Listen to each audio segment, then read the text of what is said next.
no ar o nosso Soltando a Voz. Hoje recebendo uma querida, uma mulher graciosa, por onde ela passa, ela atrai olhares inspiradores. Hoje nós vamos escutar a história dessa mulher que carrega algo pontual do céu, Cláudia Lima! Obrigada, seu olhar, Mirla. Muito obrigada. É uma honra caminhar com você. Vocês estão vendo essa voz mansa, essa voz doce, quanta elegância. Eu sou extremamente fã dessa sofisticação que ela carrega. Mas eu já vou começar trazendo aqui um pá. Posso? Pode. Quem vê esta mulher com tanto requinte não imagina que ela teve uma infância raiz. Foi ou não foi, Claudinha? Muito raiz. Conta pra gente essa infância que vocês dizem assim, não acredito não. Que esta menina viveu tudo isso. Conta pra gente. Eu sou do interior bem raiz mesmo. Para você ter uma ideia, até os 7 anos eu não frequentava a escola. Já vou começar me emocionando. Não tem problema. Foi a minha avó que me educou. E eu sou muito grata a ela. Ela me ensinou o valor do conhecimento. Né? E eu sou encantada. Aonde era esse interior? No São Nicolau, Várzea Alegre. Olha! Aqui do estado de Ceará. E o nome dessa vó? Minha avó Francisca. Vó Francisca. Vó Francisca deixou um legado. É verdade. Na vida da Cláudia. Um legado. O valor do conhecimento. Né? E foi através dele que eu fui atrás e fui buscando. E teve um momento da minha vida que eu estava, assim, perdida. Tinha uma estabilidade financeira, estava bem, mas eu sentia que faltava algo. Estava inquieta. Estava inquieta, né? E aí eu fui ajudar o meu marido na empresa e, assim, era um mundo e eu meio que assustada, porque, assim, eu tenho raízes de rejeição e eu queria parecer perfeita e pessoas que querem ser perfeitas, elas não fazem nada, né? Porque tudo que você vai fazer, você assume o risco de acertar ou errar. E eu vivia muito, assim, não me posicionava, não dizia não, me omitia. E como é que isso ia funcionar dentro de uma empresa, né? E aí eu fui indo. E com o apoio dele, né? Ele é um empreendedor nato e eu aprendo demais. Eu costumo dizer que eu aprendi por osmose, porque tô no dia a dia com ele e acabo aprendendo bastante. E isso que a Claudinha tá falando, gente, é porque a gente é muito próximo, vocês vão ver eu chamando ela de Claudinha aqui várias vezes, tá? O que a Claudinha tá falando é algo muito, muito importante. Só o fato dela conviver com o marido, e mais que isso, ela se abriu. Eu me permiti. Ela se permitiu, ela tinha algo dentro dela que estava ali incomodando, ela foi buscar dentro desse ambiente, dentro dessa empresa, que a gente sabe que a empresa é um organismo vivo. Verdade. Tem muita coisa acontecendo ao mesmo tempo, são várias pessoas de várias idades, culturas diferentes. Então, ela tinha uma inquietude, ela foi para um ambiente que ali ia extrair muita coisa dela e ela tinha, vamos botar aqui, Professor Kleber. Verdade, um professor extraordinário. Extraordinário ali todo dia falando, ensinando, porque é isso que a gente precisa na nossa vida. Então, o que ela veio passando dentro disso, começou lá atrás com a avó Francisca. É verdade. Entregando para ela a importância do conhecimento e, claro, depois de adulta, tomar decisões que te levem para um próximo nível. Vamos pensar agora, Claudinha, nessa parte de perfeccionismo. Acho que vale a pena a gente mergulhar um pouco dentro disso, porque tem muita gente que quer muito, mas só quer dar o passo quando tiver tudo perfeito. Aí eu conto, tu conta. Nunca vai estar perfeito. Eu confesso que em alguns momentos eu me vejo ainda lutando contra isso. Às vezes eu deixo de dar um passo porque eu quero um ambiente perfeito. E eu entendi que não vai acontecer. Você tem que dar o passo mesmo quando não tá... Quando não tem chão. Não tem chão mesmo. Não vai ter um ambiente perfeito nunca. E aí eu fui comecei a ver que tinha algumas coisas erradas. E aí comecei a procurar cursos. Eu disse, não, vamos procurar cursos para os funcionários, para eles. Porque normalmente o problema tá no outro. O problema estava nos funcionários, Eu gente. sou Perdão, ótima. funcionários queridos. Perdão, Mas pela entendo minha que isso cegueira. foi só o começo, depois tudo foi Isso. fluindo. E aí a gente começou a ver cursos, e aí fomos fazer. Aí Começou a jornada. A jornada, né? E aí fomos fazer um curso, e aí a gente viu quanto a gente precisava evoluir como profissionais. E tinha que partir da gente, eu e o Kleber, né? E foi até num desses cursos que eu vi também que eu estava, assim, passando pela vida. Muito. Uau! Era um curso de negócios. Isso vale a pena a gente parar tudo e repetir de novo. Você entendeu que tava o quê? Passando pela vida, somente. Passando. Ocupada com a rotina Distraída. do dia a dia, preocupada com a viagem de final de ano, a viagem das férias, o aniversário das crianças. E eu, assim, eu comecei a fazer uma análise, assim, meu ano gira em torno disso. Não que isso não seja importante, que isso é muito importante. Mas você podia mais, tinha mais. Mas é muito pouco para você entregar, né? Isso!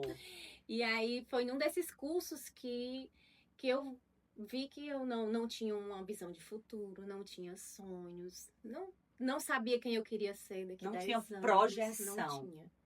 Não tinha. E eu tenho uma fala sua que eu gosto muito, é que a gente tem que estar em movimento para encontrar o alinhamento, né? Que Deus abençoa quem está em movimento. E foi isso. A gente se movimentou e foi aprendendo coisas, foi descobrindo coisas, se curando emocionalmente, porque a gente passou por um processo realmente de cura emocional. Encontrou Jesus nessa caminhada de verdade, né? Porque a gente já era cristão e já era... foi isso, Claudinha? Isso foi 2019 e 2020. Eita. Ai. Já era cristão, mas não tinha tido um encontro não tinha verdadeiro. A intimidade que porque são duas coisas completas. São duas coisas. É o que eu sempre digo. Uma coisa é uma coisa, outra coisa é outra coisa. Né? Uma coisa é você abrir a boca e dizer que você é cristão. Outra coisa é você ter um encontro verdadeiro. Porque quando você encontra Jesus verdadeiramente, existe uma transformação. É verdade. Você quer ficar cada vez mais parecido com ele, né? Porque não adianta nada eu dizer que creio em Jesus se eu não busco ficar parecida com ele. Essa é a missão. Essa é a missão. A palavra cristãos, ela vem derivando de mini-cristos. Então, quando eu abro a minha boca e digo eu sou cristão, eu tô dizendo que eu sou um mini-cristo. Ou seja, eu tenho que ter pelo menos um pouquinho do que ele carrega. As pessoas precisam olhar e ver Cristo na minha vida, ver Jesus na minha vida, nas minhas ações, no meu casamento, na criação dos meus filhos. Não é somente uma vida de palavra devocional, tem que ter, porque nada substitui a Bíblia, mas as pessoas também precisam ver a manifestação de Jesus na sua vida. É verdade. Dentro dessas áreas. E aí você começou esse processo de cura emocional, de olhar um mergulho pra dentro, porque normalmente a gente só quer olhar pra fora. Porque às vezes a gente tem medo do que vai encontrar, né? E imagina uma pessoa que queria ser perfeita, né? Que teve uma infância que tinha que parecer perfeita para não desagradar na minha cabeça, né? Eu não podia desagradar, então eu tinha que ser perfeita. E me tornar uma adulta com esse sentimento, né? E foi muito difícil encarar, né? Porque nós sabemos que somos imperfeitos. E às vezes eu vejo... Hoje eu consigo olhar as pessoas passando por sentimentos, por dores profundas, mas elas não... Porque elas não têm coragem de olhar para dentro de si. Porque para curar precisa primeiro olhar e ver o que tá errado, né? Para poder... Jesus. Enquanto você falava, eu trouxe aqui a minha memória a história de Naamã, que carregava feridas. A Bíblia conta que as feridas de Naamã, elas fediam. Era podre. E ele, como era um general, ele tinha que colocar uma capa. Vocês imaginam isso há mais de, sei lá, 2000 anos atrás. Uma capa pesada, porque ele ia lutar, né? Então, e você tá com a pele com feridas podres, fedendo, apodrecendo. Você colocar aquilo dali em cima e você simplesmente passar o dia fazendo as coisas. E você imagina a dor que Naamã devia sentir. E ele tava ali fazendo o que tinha que ser feito, mas dentro dele, ele sabia o quanto estava difícil. Eu tô falando de dor física, porque a gente fala de feridas, Sim. mas também da dor emocional. A dor emocional. De todo dia ter que amanhecer. E a Bíblia também conta que quando ele tirava, ele tinha uma sensação que era inexplicável, porque como pode? Até que ele recebeu algumas instruções do profeta que ele tinha que se humilhar. Ele tinha que ir lá dar 7 mergulhos num rio que era podre, que ele não queria ir. E ele foi. A gente pode fazer aqui uma analogia. Exatamente. Dentro do seu processo. Porque quando ela teve que olhar para dentro dela, ele entrou num lugar de humildade com ela. Não tinha nada a ver com as pessoas ao redor. Era ela com ela mesma, com um lugar que ela ocupava de perfeição, que nunca existiu. A grande verdade é essa. Parecia que eu estava querendo tomar o lugar de Jesus Cristo, Exato. né? Coisa pouca. Foi coisa pouca. Cheio de feridas, né? Bem Naamã, mas com carinho de Jesus. E a carinha, né? Era só a carinha mesmo. Né? Isso. E ali, ela entendeu que se ela não fosse para esse lugar de se humilhar para ela e para o Senhor. E passar por esse processo, que assim como Naamã passou, para ter a cura completa. Gente, depois que Naamã passou pelo processo, foi obediente, que ele mergulhou as 7 vezes, a Bíblia conta que ele ficou com pele de bebê. A gente pode fazer uma analogia. Quando a gente passa pelo processo, o Senhor nos cura de uma forma que a gente vai falar assim... Vestes novas. Vestes novas, perfeita, vestes novas. E entendendo que a toda hora também a gente tem... É um processo que não acaba. Tá respirando? Minha filha, tem que viver esse processo. Tem que viver. Claudinha, qual foi o primeiro passo de transformação depois que você foi para esse lugar? Que é muito difícil, mas você entendeu que era necessário. Qual foi a primeira coisa que você falou assim, eu já entendi que isso daqui eu não posso mais fazer? Qual foi o novo comportamento que você gerou em cima do que você identificou que não dava mais para repetir? Eu acho que a falta de posicionamento, de dizer não, e entender que eu não precisava, muitas vezes, me enfurecer para dizer não. Eu podia dizer não com leveza, como eu acho que é a minha essência, né? Dizer um não, simplesmente não. Sim, sim, não, não. Sem ter que se explicar, sem se preocupar com julgamentos. Isso foi, assim, foi transformador na minha vida. Libertador. Aprender a dizer não. Essa parte da justificativa é algo que a pessoa, quando ela fala, não, ela já quer justificar. Não, por causa disso. E assim, tem momentos que você de fato não precisa justificar. Se você estiver com uma pessoa que for muito próximo de você e tudo, não tem problema você. Não, acho que vou para um café. Não, amiga, hoje não dá porque eu já completei isso. Mas semana que vem tudo. Mas se for uma pessoa, às vezes, que tem uma relação ali com você, fale não. E fique bem. Mas é muito cultural, né? A pessoa tem, pra dizer um não, ter que se justificar. E às vezes, quem é o simples não, soa como arrogância. E na verdade, não é. É uma forma prática mesmo de encarar a vida. Sim, sim, não, não. De se posicionar em relação a algo. Mas é uma força muito grande que algumas pessoas têm que fazer. E quando você fala assim, vão achar que é arrogância, tá tudo bem também. Verdade. Tá tudo bem. Porque eu nunca vou ter controle do que o outro está pensando sobre mim. É verdade. E se eu ficar, o que vai pensar? O que vão achar? Que não sei o quê. Gente, é muita energia gasta pra resultado. Né? Essa era, assim, o meu antigo eu. O que é que vão achar? O que é que vão pensar? O que é que vão falar? E assim, uma vez eu vi uma frase que diz exatamente: você não é esse alecrim dourado todo que tá todo mundo pensando ou falando algo sobre você. Você é só mais um na multidão. Isa! E aí, às vezes a gente idealiza, ai, estão falando. E outra coisa, eu vi uma vez também que, caso as pessoas falem, elas não vão passar mais do que 5 minutos falando sobre você e vão Seguir o seguir a fluxo vida. da Talvez vida. falar de outra pessoa ou encontrar uma ocupação. E tá tudo bem, tá tudo certo. É tão mais leve quando você olha dessa forma. Eu posso controlar o que as pessoas vão falar? Não. Talvez elas nem falem. E se falar, é por pouco tempo.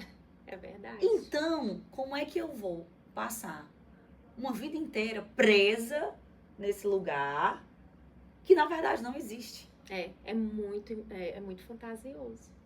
E se por acaso existir, essa pessoa que tá incomodada, ela tá deixando de viver a vida dela. Mas pra aí você tem nada com isso. buscar viver a sua vida. E não faz sentido você se preocupar com uma pessoa que tá querendo viver assim.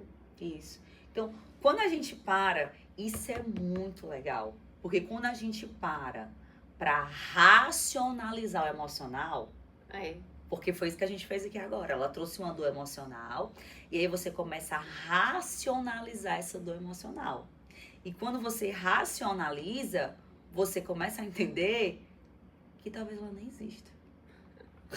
É verdade. Foi a mesma coisa com falar em público.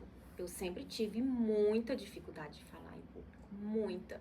Hoje, olhar pra você assim, olhar pra essa câmera com leveza, pra mim isso é uma das coisas que eu mais me orgulho de mim mesma. Porque eu não respondia a chamada na escola, eu ficava com vergonha, porque quando tá chamando o nome, né, você tem que responder, todo mundo fica em silêncio, é a sua vez de responder. E eu tinha muita vergonha. No meu TCC eu tive que tomar calmante para apresentar o TCC. E isso... E eu achava que eu tinha nascido assim, que era assim que funcionava. Até que uma vez eu escutei uma frase muito forte, de um curso que eu fui, que a pessoa falou, a vida de quem não sabe se comunicar é uma... E disse um palavrão. E aquilo foi direto ao meu coração. Eu disse, meu Deus, isso é verdade. Porque quantas oportunidades eu já perdi até de demonstrar amor, de dizer um eu te amo, de fazer um elogio, por vergonha de se expressar. A gente perde oportunidades profissionais, perde a oportunidade de se comunicar melhor com a família por um medo irracional, né? Porque não vai acontecer nada, né? Falar não vai Arrancar um pedaço, mas eu já achei que arrancaria. E eu ia sair sem esse pedaço. Inclusive, em um dos momentos do método, nossos momentos em grupo, nós conversamos sobre comunicação familiar. E dentro dessa janela, eu ensinei algumas coisas dentro de comunicação e trouxe a importância de você comunicar amor com os seus filhos. E a Claudinha falou pra gente a virada de chave que ela teve com o Pedro. Compartilha aqui também, Claudinha. Foi muito bacana, né? Tem aqueles cursos, né, que as pessoas estão, tá pago. O curso já tá pago só por isso, porque a Mirla falou justamente sobre ganhar o coração do filho. E muitas vezes a gente tá ali atribulado no dia a dia, fazendo as coisas por ele, organizando e faz uma coisa e faz outra, e não percebe como está se comunicando com ele, né? E o Pedro às vezes vinha falar comigo e eu não percebia. Mas quando a Mirla falou de sorrir, que com o Bento ela sorria, mesmo cansada, mas já que ia fazer alguma coisa com ele, sorria para dar importância, para ele se sentir valorizado. E muitas vezes eu respondia séria, seca. E não era exatamente isso que eu estava querendo transmitir. Às vezes ele me chama para jogar bola, e aí eu dizia, Pedro, tô cansada, mas vamos. Eu posso simplesmente dizer, Pedro, vamos jogar bola hoje, eu vou ganhar de você, como eu passei a fazer, né? Então, realmente ganhar o coração do filho. Agora quem vai me emocionar sou eu. Porque, pra mim, isso é algo que é inegociável. Você não pode perder o coração do seu filho. Porque quando é filho, é visceral. É maior do que tudo. E quando você olha pra... Hoje, por exemplo, eu até postei nos meus stories, eu amanheci, o Bento falou assim, mamãe, deixa eu ver os vídeos do teu evento. Aí eu fui mostrar. Ele terminou de ver, ele falou assim, tu tem um clube de mulheres e eu vou ter um clube de homens. Só que nós vamos para o Beto Carreiro. Ai, que maravilha. E começou a contar. E eu comecei a estimular. Como é que vai ser seu clube? Você decidiu ajudar? Claro, mamãe. E ali ele começou. Então, assim, você vê o coração dele conectado. Então, quando eu trouxe essa importância da comunicação familiar, eu citei aqui com vocês, com a Claudinha, um ponto, mas eu abordei outros pontos. Foi esse o que encaixou porque ela estava precisando no tiveram momento. Inúmeros pontos, assim, caminhar com a Mirla é um privilégio, gente, é sério. O Pedro, ele não precisa saber que ela tá cansada. Porque se a gente for parar, pra pensar, coisa que a gente não tá... É verdade, se for esperar o dia que a gente tá descansada... Não vai existir esse dia. Vamos jogar fora. Eu vou, porque hoje eu acordei assim, ó. Plena. Não é assim. Não vai existir esse dia. Então, assim, eu preciso passar essa comunicação com meu filho, porque quem tem maturidade emocional sou eu. Então, a exigência é minha. Se eu não vou jogar futebol com ele, ok, tudo bem. Eu digo algo. Meu filho, hoje a mamãe não consegue por causa disso, mas amanhã, ou então, a mãe não consegue ir hoje, mas outro dia dá certo. Mas se ali você vai, então vamos jogar esse futebol. Você deu o seu melhor. Isso, porque até ele vai com outra frequência. Se sente mais valorizado e ainda. Amado. E não acha que tá sendo peso, né? Isso! Ele vai se sentir amado.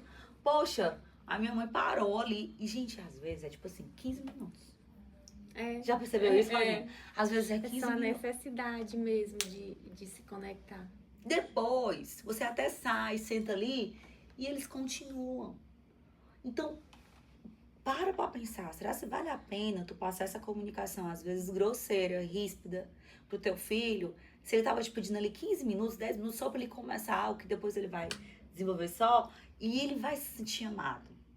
Isso é o principal. E isso é um valor pra mim, né? E quando eu faço, eu me sinto mais preenchida também. De ver que ele tá recebendo. Né? Da mesma forma como tem dia que eu não consigo e às vezes tô cansada realmente. E tá tudo bem. Poxa vida, hoje não brinquei com ele. E isso é uma falta. Não é nem uma cobrança, mas é uma falta. Porque quando eu faço, eu realmente penso que cumpri o meu papel e me preenche. Estar no estado de presença. Naquele momento. Se é 10 minutos, se é 15 minutos, eu vou estar ali verdadeiramente jogando aquele futebol, fazendo aquele gol, vibrando junto. É difícil, eu sei, eu passo por isso. Mas sabe quando você não tem essa opção? Gente, criar filho é difícil. Criar filho é difícil. Quem te disse que era fácil, mentiu. É verdade. É difícil, você tá criando um ser humano que ele pode destruir pessoas lá na frente ou inspirar pessoas. É uma responsabilidade. Muito grande, muito grande. E nós entendemos essa responsabilidade, né, Claudinha? Então, Pedro está mais feliz. Pedro agora joga futebol com a mãe dele. Mãe dele virou camisa 10. Não, nem tanto. Mãe dele virou camisa 10, artilheira e tá dando show. Claudinha, eu sei que você vem passando por um momento de transição. Muitas coisas acontecendo, muitas bênçãos na sua vida. Louvado seja o nome do Senhor por isso. E pra gente finalizar esse podcast, eu quero que você me diga, sem pensar, sem racionalizar, só com o que estiver dentro do seu coração. Eita! As perguntas da Mirla já ficou. Se você pudesse entregar uma mensagem, mandar um WhatsApp hoje, em áudio, e esse áudio vai chegar em todas as pessoas, o que você deixaria de conselho para essas pessoas? As pessoas falam muito de virada de chave, né? E tem gente que até que é meio contra esse termo. Mas eu chamo de virada de chave a tomada de consciência do seu estado atual, aonde você verdadeiramente está e aonde você quer chegar. Qual o seu propósito, que é muito falado. E, na verdade, quando a gente faz essa análise de virada de chave e propósito, tem Deus no meio, né? E eu acho que Jesus nos encontra nesse movimento. Encontra. Assim como encontrou a Cláudia, assim como me encontrou, assim como encontrou você. Nesse movimento, muitas coisas vão acontecer. E dentro do seu estado atual, para o seu estado desejado, vai ter uma linha. E você precisa caminhar em cima dessa linha. Dê a mão para ele, caminhe junto com ele, esteja em movimento e construa todo o alicerce para que você possa virar essa chave e desfrutar do que vem lá na frente. Claudinha, muito obrigada. Obrigada também, foi uma honra estar aqui e é uma honra caminhar com você. Gente, essa mulher é maravilhosa. Vocês estão vendo ela assim, toda maravilhosa, mas olha só, também passou por rejeição, teve esse complexo de ser sempre perfeita, começou a emergir nessa jornada de conhecimentos, de curso, estado de consciência, ou seja, todo mundo tem uma história, ninguém nasce pronto. E hoje ela falou um pouco das vulnerabilidades dela para você, para que você também olhe para as suas e tenha a certeza que na hora que você decidir viver um novo momento, vai ser transformador. Continue com a gente no Soltando a Voz.